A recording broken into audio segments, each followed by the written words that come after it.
नमस्कार, मी राहुल कुलकर्णी. एबीपी माझामध्ये जगभरातल्या सर्व प्रेक्षकांचं स्वागत आहे. आपल्या स्क्रीनवरती औरंगाबादवरून देवीदास निलंगेकर, जे जनरल सेक्रेटरी आहेत Maharashtra state bank employees federation. तर तुमचं स्वागत आहे एबीपी माझामध्ये. नमस्कार. थँक्यू. सो सरांना मी या कारणासाठी बोलवलं की मला फार जेन्युअन आणि क्युरियस स्वरूपाचे काही प्रश्न पडलेले आणि मी पुन्हा एकदा इथे प्रेक्षकांच्याच अधिक भूमिकेत आहे, कारण ते स्वतः बँकिंग क्षेत्रातल्या अनेक घडामोडीविषयी त्यांचा अभ्यास आहे. झालं असं की सीबीआयनी काल एक खरं तर 9 फेब्रुवारीला एक गुन्हा दाखल केला, जी गुजरातमध्ये शिपयार्ड बिल्डिंगचं काम करणारी गेल्या 16 वर्षापासून त्याचं तसं रेप्युटेशन 2017 पर्यंत बरं होतं. अशी ती एबीजी शिपयार्ड नावाची कंपनी आहे. ह्या कंपनीनं बँकिंग क्षेत्राच्या इतिहासातला सर्वात मोठा म्हणजे 22,842 कोटी रुपयाचा गैरव्यवहार केला. त्या गैरव्यवहाराचं स्वरूप असं होतं की 2012 ते 2017 दरम्यान वेगवेगळ्या बँकांनी, त्याच्यात विशेषतः ज्या या 28 बँका होत्या, ज्याला सर्वात जास्त finance, if I am correct, ICICI बँकेचं होतं. तर या बँकांनी जे लोन दिलेलं होतं ते वेगवेगळ्या सबसिडरीज कंपनी किंवा त्या शेल कंपन्या पण आपण म्हणूया, हा शब्द मी जरा इथे काळजीपूर्वक वापरतो. शेल कंपन्या आहेत, मला फार याविषयीचे तपशील अद्याप मिळालेले नाहीत. तर हे जे कर्ज मंजूर झालेलं होतं ते कर्ज हे सर्क्युलर मॅनर मध्ये पण आणि या सगळ्या फ्रॉड्युलंट कंपन्यांकडे वळवलं. अशी 2019 मध्ये पहिल्यांदा तक्रार दाखल केली स्टेट बँक ऑफ इंडियानी आणि आता 9 फेब्रुवारीला तो गुन्हा दाखल झाला. सो माझा पहिला प्रश्न असा की स्टेट बँक ऑफ इंडियाने 2019 मध्ये तक्रार दाखल केली, तर तुमच्या माहितीप्रमाणे ही तक्रार रजिस्टर्ड व्हायला 2022 हे वर्ष का उघड? सीबीआयचं असं म्हणणं आहे की त्यांनी जी तक्रार स्टेट बँकेने दाखल केली त्याची प्राथमिक चौकशी केल्यानंतर आम्हाला काही तपशील हवा होता आणि काय तपशील हवा होता हे त्यांनी स्टेट बँकेला कळवलं आणि नंतर स्टेट बँकेने त्याचं जे क्लॅरिफिकेशन दिलं त्याच्यानुसार ती जी तक्रार 2019 ची आपण म्हणतो ती 2020 ला दाखल करून घेतली. पण तरी प्रश्न असा उरतो की अशा एका मोठ्या आर्थिक घोटाळ्याच्या प्रकरणामध्ये एफआयआर साठी 2-2, 3-3 वर्ष लागतात हे अनाकलनीय आहे. आणि हे एवढ्या पुरतच मर्यादित नाही. अगदी सुरुवातीपासून जर तुम्ही या आर्थिक घोटाळ्याची जी सुरुवात जर बघितली, यांना एबीजी शिपयार्डला कर्ज दिलं 2012 मध्ये, नंतर 2014 मध्ये कॉर्पोरेट डेप्ट रिस्ट्रक्चरिंग अशी एक रिझर्व्ह बँकेची योजना होती, त्याच्या खाली त्याचं डेप्ट रिस्ट्रक्चर केलं, हे 2014 मध्ये. नंतर रिझर्व्ह बँकेचे त्यावेळचे गव्हर्नर रघुराम राजन यांनी जे ऍसेट क्वालिटी इन्स्पेक्शन केलं त्यात 2016 साली हे कर्ज थकीत आहे असं पृष्ठभागावर आलं. 2016 नंतर 2017ला शेवटी हे जे प्रकरण आहे हे प्रकरण नवीन जो दिवाळखोरी कायदा झाला होता त्या कायद्याअंतर्गत नॅशनल कंपनी लॉ ट्रिब्युनलला रेफर केलं गेलं. तुम्ही आठवून बघा त्यावेळी 12 मोठी कर्ज प्रकरणं जी थकीत झालेली आहेत अशी ती एनसीएलटीला पहिल्या टप्प्यात रेफर केली होती, ज्यात 2.5 लाख कोटी रुपये इन्व्हॉल्व्ह होते. 2017 ते 2022 5 वर्ष या सगळ्या प्रकरणाचा जो प्रवास आहे तो प्रवास अक्षरशः थक्क करायला लावणार आहे. आणि त्याचा शेवट आज असा होतो की हा एक घोटाळा आहे आणि सीबीआयनी चौकशी करायची.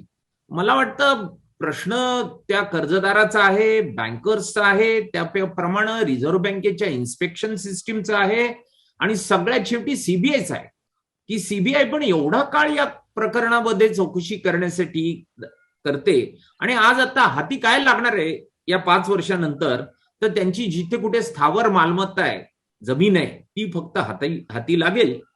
आणि मजेशीर गोष्ट म्हणजे याच्यामध्ये एकच मिनिट इथे मी थांबवतो. याच्यामध्ये कोणाच्या मनात अशी शंकेची पाल सुटली की हा कव्हरअपचा सुद्धा प्रयत्न असू शकतो, तर गव्हर्नन्सचा मुद्दा कव्हरअप म्हणजे हे प्रकरणच एनकेन प्रकार इतका दीर्घ कालावधी एखाद्या फ्रॉड्युलंट केसमध्ये 5-5 वर्षाचा मिळत असेल तर आधी संधी द्या आणि ते होत नसेल तर मग गुन्हा दाखल करा, हा भाग होता का? याच्यामध्ये काही आणखी बिहाइंड द कर्टन काही गोष्टी होत्या की ज्या कारणामुळे हा डिले झाला? नाही, आज जो काही तपशील उपलब्ध आहे आणि तो तपशील जर बघितला तर असं दिसतं की हा फ्रॉड 2019 मध्ये जाहीर झालेला आहे. म्हणजे फ्रॉड पण काही आता नाही जाहीर झालेला. बँकांना रिझर्व्ह बँकेने दिलेले जे काही निर्देश आहेत त्याच्याप्रमाणे त्यांनी ते निकष लावून शेवटी 2019 मध्ये फ्रॉड जाहीर झाला. 19 ते 22 याच्यात FIR दाखल व्हायला वेळ का लागतो याचं उत्तर हे फक्त त्या सीबीआय कडेच उपलब्ध असू शकेल. पण मुळात ह्या सगळ्या आर्थिक घोटाळ्याच्या बाबतीत सरकारी यंत्रणा किती निष्काळजीपणा दाखवतात तो हेतुतः देखील असू शकतो. याला काही सीमा नाही हेच याच्यावरून दिसतं. ठीक सर, तुम्ही ज्या बँकिंग क्षेत्राशी निगडीत आहात, अनेक वर्ष तुम्ही खूप जवळूनही बघितलं, त्याच्याशीच मूलभूत असलेले मला काही प्रश्न पडले. बरोबर. साधं गृह कर्ज असेल किंवा वैयक्तिक कर्ज असेल किंवा गोल्ड लोन असेल तर ते ज्या कारणासाठी दिलेलं आहे, विशेषतः गृह कर्जाबद्दल तर आपण हे म्हणूच शकतो किंवा कृषी कर्जाबद्दल आपण हे म्हणू शकतो, इतके ह्यूज ट्रान्झॅक्शन जेव्हा होत आहेत, 28 बँका ज्याच्यामध्ये काही प्रायव्हेट अतिशय नामवंत अशा बँका आहेत, यांच्या कसं काही कोणाच्या लक्षात आलेलं नाही की हा सर्क्युलर मॅनरमध्ये हे सगळं हे जे कर्ज आहे ते डायव्हर्ट केलं जातं का तिथे क्विड प्रो को ज्याला म्हणतात तसा काही प्रकार आहे? लक्षात आलं नाही हे मी मान्य नाही करणार. कारण तुम्ही सगळा जर प्रवास बघितला ना तर 2019 मध्ये फ्रॉड जाहीर झालं म्हणजे सगळ्यांच्या लक्षात आलं होतं. पुन्हा NPA थकीत कर्ज झाल्यानंतर या सगळ्या बँका त्यांच्या खात्याची तपासणी करतात आणि मग त्याच वेळी 2016 मध्ये हे लक्षात आलं होतं. मुळात 2012 मध्ये वाटलेलं कर्ज 2 वर्षात रिस्ट्रक्चर केलं जातं, पुन्हा पुढच्या 2 वर्षात थकीत जाहीर केलं जातं आणि मग त्याच्यात गुन्हा दाखल झाल्यानंतर FIR पण दाखल होत नाही. हे सगळंच मिस्टेरियस आहे, म्हणजे चमत्कारिक आहे. हे सामान्य माणसांनी चमत्कारिक आहे सर, मला हे तर समजून घ्यायचं की हे सगळं काय चमत्कारिक आहे इतकं 28,000 कोटीला पोहोचेपर्यंत. तुम्ही याच्यामध्ये आणखी नॅशनल कंपनी लॉ ट्रिब्युनलचे जे प्रोसिडिंग्स आहेत ते प्रोसिडिंग जर बघितल्या तर तुम्हाला असं आढळेल की या ABG शिपयार्डला जो लिक्विडेटर नेमला होता त्यांनी प्रॉपर्टीज पब्लिक ऑप्शनद्वारे विक्रीला काढल्या होत्या. एकदा, दोनदा, तीनदा, चारदा कोणीही बिडर्स पुढे आले नाहीत आणि मग शेवटी पब्लिक ऑप्शनच्या ऐवजी प्रायव्हेट ऑप्शन केलं तरी चालेल असं कोर्टाने परवानगी दिली. आणि मग प्रायव्हेट ऑप्शन मध्ये देखील त्याची जी प्राइस आहे, म्हणजे आज आता आपण 22,000 24,000 कोटीची भाषा करतो, ती फक्त 1,800 कोटी रुपये वसूल होतील. म्हणजे त्याच्यामध्ये जे रिअलायझेबल व्हॅल्यू आहे ती रिअलायझेबल म्हणजे उद्या चालून अगदी गृहीत धरा की जसं व्हिडिओकॉनच्या बाबतीत 4% पैसे मिळाले, राहिलेले 76% 96% माफ करावे लागले, त्याच्या पुढे जाऊन ABG शिपयार्डचं लिक्विडेशन प्रोसेस होणार आहे. म्हणजे त्याच्यात 1% तरी पैसा मिळेल का नाही सांगता नाही येत. आणि मुद्दा हा होतो की याला चेक्स अँड कंट्रोल्स कुणाची आहेत? बँका सरकारच्या मालकीच्या आहेत, CBI सरकारच्या मालकीचं आहे, नॅशनल कंपनी लॉ ट्रिब्युनल सरकारच्या मालकीचं आहे, याच्यावर डायरेक्टर म्हणून सरकारचा प्रतिनिधी आहे, रिझर्व्ह बँकेचा प्रतिनिधी आहे. तर या सगळ्या लोकांना जाग आली नाही किंवा येऊ शकत नाही हे मला अशक्यप्राय वाटतं. आणि मुळात खरा मुद्दा हा आहे की या सगळ्या याच्यामध्ये कोणाची तरी अकाउंटेबिलिटी तरी व्हायला पाहिजे. तो बॉरोअर आहे, तो क्रूक आहे, तो लुटतोय. बँकरपैकी काही लोक त्याच्यात सहभागी झालेत तेही ठीक आहे, पण त्याच्या पुढे जाऊन या सगळ्या ज्या यंत्रणा आहेत, म्हणजे कुंपणाने शेत खाल्लं हे म्हणतो इथपर्यंतही ठीक आहे, पण त्याच्या पुढे ज्यांच्या भरोश्यावर आपण यंत्रणा चालवतो त्या रेग्युलेटरी अथॉरिटीज, ओनर आणि इन्व्हेस्टिगेटिव्ह एजन्सीज याचं सगळ्यात मोठं फेल्युअर आहे. आणि हे जर फेल्युअर असेल तर हे अनेक इतर प्रकरणात होऊ शकतं असाच त्याचा अर्थ होतो. रेग्युलेटरी एजन्सीचा फेल्युअर आहे, पण तो सेकंडरी पार्ट आहे, तो तितकाच महत्वाचा हे मला मान्य आहे. पण तुम्ही आता ज्यांचा उल्लेख केला की बँकेतल्या काही लोकांची याच्यामध्ये इन्व्हॉल्वमेंट होती, काय स्वरूपाची होती आणि कोण लोक होते, कुठल्या पदावरती बसले? आता ही जी सगळी प्रकरणं आहेत ही प्रकरणं संचालक मंडळाच्या पातळीवर हाताळली जातात. म्हणजे त्याची कर्ज मंजुरी त्या पातळीवर होते, त्या कर्जाचं रिन्युअल जे होतं तेही त्या पातळीवर होतं. CDR कॉर्पोरेट डेप्ट रिस्ट्रक्चरिंग खाली जे रिस्ट्रक्चरिंग झालं तोही निर्णय संचालक मंडळाचा आहे. म्हणजे बँकांचे managing director, executive director, board of डायरेक्टर्सवर रिझर्व्ह बँक, गव्हर्नमेंट, शेअर होल्डरचे डायरेक्टर हेच ते लोक आहेत जे या सगळ्या प्रकरणामध्ये निर्णय घेतात. म्हणजे असलीच इन्व्हॉल्वमेंट तर याच समूहाची आहे. आता हे स्वतः हे निर्णय घेत होते का पडद्यामागे राहून आणखी कोणी ते निर्णय घ्यायला त्यांना भाग पाडत होतं? हा आता इन्व्हेस्टिगेशनचा पार्ट आहे, तेव्हाच या गोष्टी स्पष्ट होतील. पण मी एबीजी शिपयार्ड पुरतं न बोलता भारतातल्या बँकिंग उद्योगामध्ये ज्या पद्धतीने जनतेच्या पैशाशी या यंत्रणा खेळतायत ते जर थांबवायचं असेल, एबीजी शिपयार्डच्या बाबतीत तर नक्कीच गंभीर दखल घेतल्या गेली पाहिजे. पण मुळात या यंत्रणेवर लोकांनी विश्वास ठेवावा का? या यंत्रणेमध्ये आज 110 लाख कोटी रुपयाच्या ठेवी आहेत, त्या ठेवीतून वाटलेली ही कर्ज आहेत, तर काय ठेवीदारांनी विचार करावा? मला असं वाटतं फार महत्वाचा मुद्दा आहे, हा फार महत्वाचा मुद्दा आहे, त्याच्याकडे मी शेवटी येणारच होतो. पण तुमच्या आतापर्यंतच्या बोलण्याचा अर्थ असा की अनेक बँकांमध्ये चंदा कोचर सारखी बरीचशी मंडळी बसलेली आहे. Am I right? बरोबर. करेक्ट. आता जरा आणखी आपल्या प्रेक्षकांना की जे बँकिंग व्यवहाराशी निगडीत नाही त्यांना थोडंसं तुम्ही विस्ताराने सांगा. मी जसा इंट्रोडक्शन मध्ये उल्लेख केला की अशी कर्ज दिली गेली आणि ती कुठल्या तरी सिंगापूर मधल्या कुठल्या तरी कंपनीला वळवलं, हे सगळं कसं घडलं? म्हणजे ही जी अशी मोठी जी कर्ज प्रकरण आहेत ते मी म्हटलं तसं संचालक मंडळात मंजूर केली जातात. याच्यात ज्या अटी आहेत त्या अटींची काही ठिकाणी पूर्तता होते, काही ठिकाणी होत नाही. आता इनिशियली 2012ला कर्ज मंजूर केल्यानंतर ज्या प्रॉपर्टीज त्यांनी सेक्युरिटी म्हणून दिल्या होत्या त्याच्या अगेन्स्ट बँकांनी चार्ज क्रिएट करायचा. त्याच्यानंतर पुन्हा 2014 मध्ये जेव्हा कॉर्पोरेट डेट रिस्ट्रक्चरिंग खाली याचं कर्जाची पुनर्बांधणी केली तेव्हा पुन्हा नव्याने बँकांनी चार्ज क्रिएट करायला पाहिजे होता. आणि आता national company law tribunal proceeding असं सांगतात की यातल्या काही बँकांनी हा चार्जेस क्रिएट केला नाही. त्यामुळं या सेक्युरिटीज या बँकेला विक्रीला उपलब्ध आहेत का असा पुन्हा कायदेशीर प्रश्न त्यातून उपस्थित झाला. आता ह्याला निष्काळजीपणा म्हणायचा, हेतुतः केलेला निष्काळजीपणा म्हणायचा की कट म्हणायचा? मला असं वाटतं की याच्यात अनेक फॅसिट्स आहेत, याला अनेक अँगल्स आहेत. ते अँगल जर बघितले तर मुळात अकाउंटेबिलिटी आणि अन्सरेबिलिटीचा हा प्रश्न आहे की तुम्ही मॅनेजिंग, आज बघा तुम्ही बँकांचे मॅनेजिंग डायरेक्टर, एक्झिक्युटिव्ह डायरेक्टर यांना कंडक्ट रेग्युलेशन नाही आहेत. आज निर्मला सीतारामनचे सेक्रेटरी आहेत त्यांना कंडक्ट रेग्युलेशन आहेत जे बँकांचे चेअरमन नेमतात. पण बँकांच्या चेअरमन आणि एक्झिक्युटिव्ह डायरेक्टरला मात्र कंडक्ट रेग्युलेशन नाही आहेत. कुठेतरी अकाउंटेबिलिटी आली पाहिजे आणि ही अकाउंटेबिलिटी ही शेवटी ह्या जनतेचा पैसा आहे. असं करण्यामागे त्यांनी वायडर एकूण बाजारला अनुकूल असलेला निर्णय घ्यावा, त्याच्यावर कुणाचा दबाव नसावा, प्रशासकीय दबावाच्या पोटी त्यांनी असे कुठले निर्णय घेऊ नयेत, असा काहीतरी वायडर स्वरूपाचा भूमिका असावी त्याच्या मागे. नाही, मला नाही वाटत असं काही. म्हणजे कुठल्या बाबतीत म्हणता तुम्ही? तुम्ही जे म्हणता की बँकिंग चेअरमन आणि बाकीची नियुक्त केलेली मंडळी आहेत त्यांना जशी निर्मला सीतारामनच्या सेक्रेटरीला किंवा फायनान्स मिनिस्ट्रीमध्ये बसलेल्या लोकांना बंधन आहेत तशी ती नाहीयेत. कारण मार्केट फ्लोट होत राहतं आणि मग त्यांनी ती तशा स्वरूपाचे निर्णय घ्यावे, तशा स्वरूपाचा त्यांना अधिकार असावा अशी ती भूमिका असावी. पण तो फारच टेक्निकल मुद्दा आहे. त्याच्यापेक्षा मला आणखी जरा मोठ्या मुद्द्याकडे तुम्हाला विचारायचं आहे की जर आयसीआयसीआय ही लिडिंग लेंडिंग बँक आहे तर तिने तक्रार न देता एसबीआयने ती तक्रार का दिली? मग ह्या सगळ्या बँका का तोपर्यंत गप्प बसल्या? याच्यामध्ये लीड बँक, या सगळ्या बँका कन्सोर्शियम मध्ये एक लीड बँक निवडतात.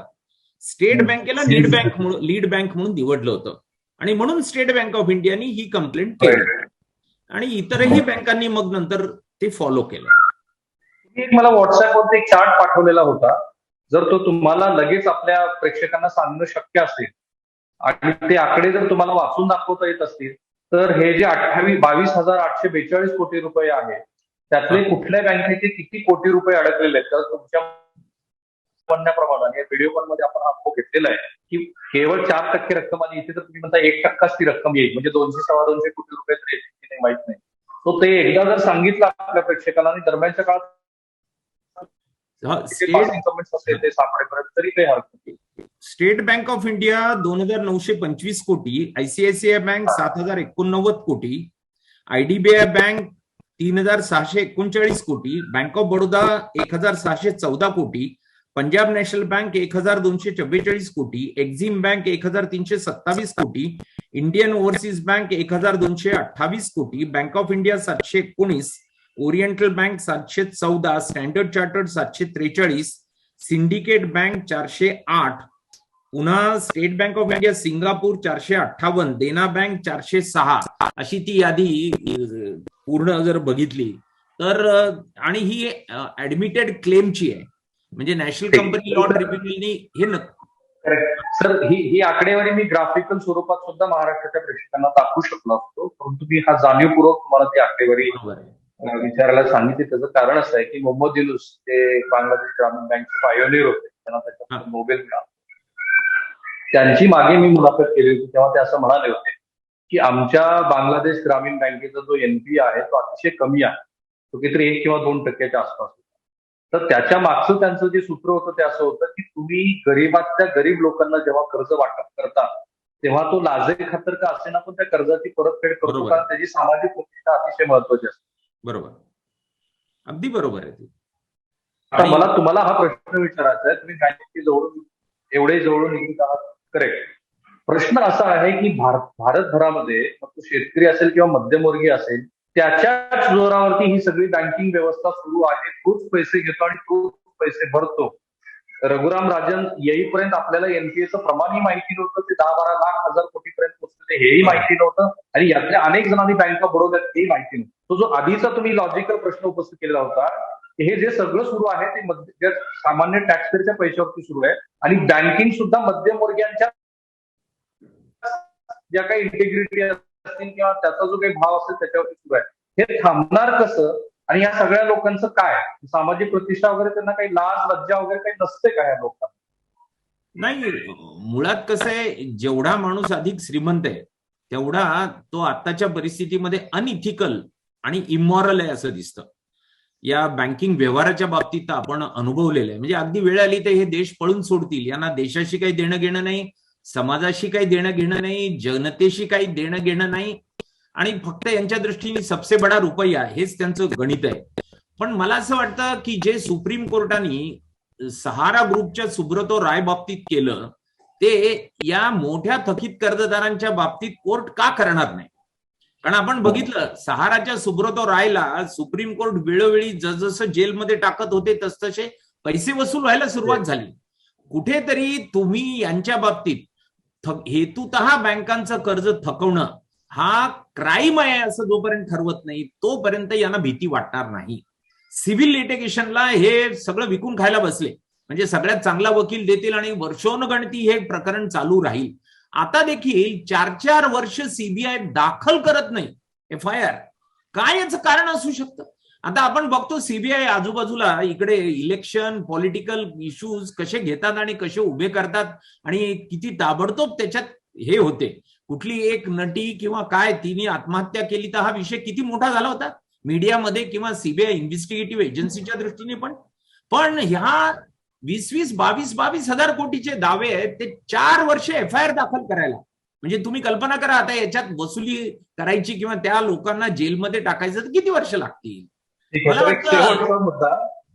शेवटचा मुद्दा मी तो समाजवादी दृष्टिकोनातला किंवा कम्युनिस्ट दृष्टिकोनातला विचारत नाही. तुम्ही तुमच्या फेडरेशन मधल्या असलेले एम्प्लॉईजना का नाही सांगत की ते मध्यमवर्गीय त्यांचे पैसे टाकले जाऊ दे, त्यांच्याकडे फार वसुलीचे प्रयत्न करू नका? आम्ही आमच्या संस्थेशी प्रामाणिक आहोत आणि राहू. म्हणजे केवळ मध्यमवर्गीयांच्या बाबतीत नाही तर या श्रीमंत लोकांच्या घरासमोर उभं राहून आंदोलन आम्ही दूधच्या घरासमोर केलंय किंवा काही मोठ्या थकीत कर्जदारांच्या समोर केलंय, आजही करायला तयार आहे. जर थोडं बँक आणि पोलीस यंत्रणांनी आम्हाला सपोर्ट केला तर 1000 कोटीच्या वरच्या बॉरोअर्सच्या घरासमोर टेंट टाकून वर्षोनगणती आम्ही बसायला तयार आहोत. पण सरकारने आपली जबाबदारी झटकून देता कामा नये. आणि मी याच नोटवरती थांबतो, कारण 2012 ते 2017 म्हणजे आता विरोधी पक्षात असलेल्या मंडळींना हा वाव नाहीये की या सत्ताधाऱ्यांनी हे काहीतरी केलं म्हणून सांगायला, आणि याही सत्ताधाऱ्यांना हा वाव नाहीये की आम्ही, कारण रघुराम राजन यांनी देशासमोर जे चित्र मांडलं त्यानंतर सुद्धा जर आता मोदी सरकारने या सगळ्या मोठ्या मोठ्या मंडळीकडनं किती पैसे वसूल केले याची जर आकडेवारी आपण काढायची ठरवली तर मला नाही वाटत ते फार समाधानकारक चित्र आहे. उलट बँकांचं जे कॅलिब्रेशन तुम्हाला करावं लागलेलं आहे सामान्य टॅक्सपेअरच्या पैशातून, त्याच्यामध्ये मात्र वाढ होताना दिसते. थांबूया आपण या नोटवरती. मला सुद्धा श्री तुळजापूरकर सरांनी जे काही समजावून सांगितलं ते तुमच्या लक्षात आलेलं असेल असं मला वाटतं. जर याही शिवायचे काही मुद्दे असतील, कारण वेळेचा अभाव आहे, तर तुम्ही या व्हिडिओच्या खाली ते कमेंट मध्ये पोस्ट करा. मी श्री तुळजापूरकर सरांना पुन्हा विनंती करेन की सर या विषयावर आपण पुन्हा बोलू. तर थँक्यू सो मच. धन्यवाद. आभारी आहे. बाय. एबीपी माझा, उघडा डोळे बघा नीट.